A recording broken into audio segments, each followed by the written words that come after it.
I would not get excited about so-called alternative investments. You can get all kinds of different figures, but there's probably at least $1 trillion committed to buying, in effect, buying businesses. And if you figure they're going to leverage them,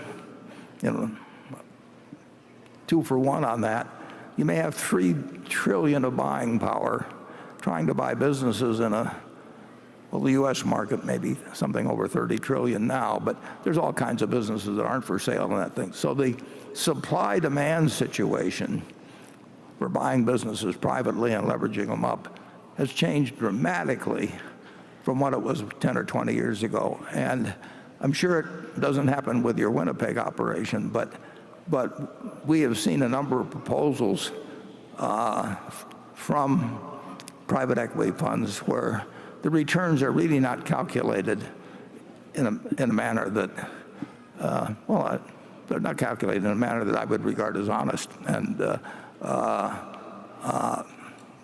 so it's not something. If I were running a pension fund, I would be very careful about what was being offered to me. If you have a choice in Wall Street between being a great analyst or being a great salesperson, the salesperson is the way to make it. If you can raise $10 billion in a fund and you get a 1.5% fee and you lock people up for 10 years, you and your children and your grandchildren will never have to do a thing if you were the dumbest investor in the world. Charlie? Well, I think what we're doing will work more safely than what he's doing. But I wish him well. Yeah, Brent, you sound like a guy that I would hope would be working for a public pension fund, because frankly, most of the institutional funds, we had this terrible right here in Omaha, and you can get a story of what happened with our Omaha Public Schools retirement fund, and they were doing fine, and until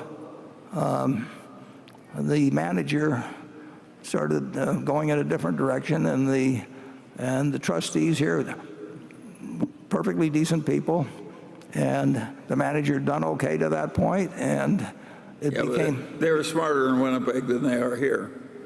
Yeah, well, that was pretty bad here. It's not a fair fight, actually, usually when a bunch of public officials are listening to people who are motivated to, who really just get paid for raising the money. Everything else is gravy after that. But if you run a fund and you get even 1%, of $1 billion, you're getting $10 million a year coming in, and if you've got the money locked up for a long time, it's a very one-sided deal. And I told the story of asking the guy one time in the past, why in the world can you ask for 2 and 20 when you really haven't got any kind of evidence that you are going to do better with the money than you do in the index fund? And he said, well, that's because I can't get 3 and 30. What I don't like about a lot of the pension fund investment is I think they like it because they don't have to mark it down as much as it should be in the middle of the panics. I think that's a silly reason to buy something, because you're given leniency in marking it down. Yeah, and when you commit the money, in the case of private equity often,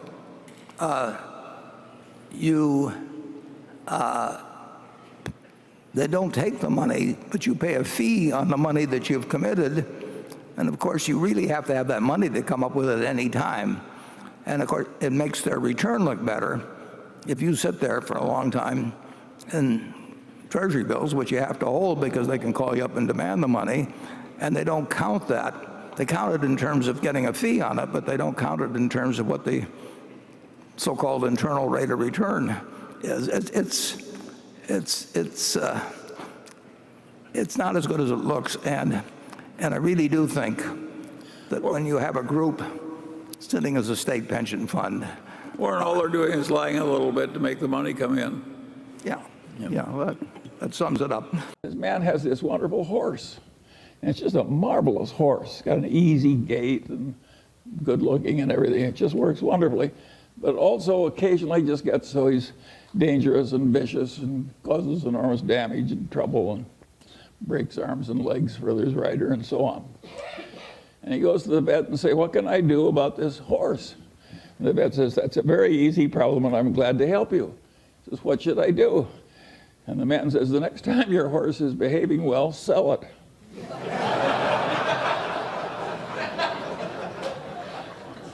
Well, think of how immoral that is. And haven't I just described what private equity has to do?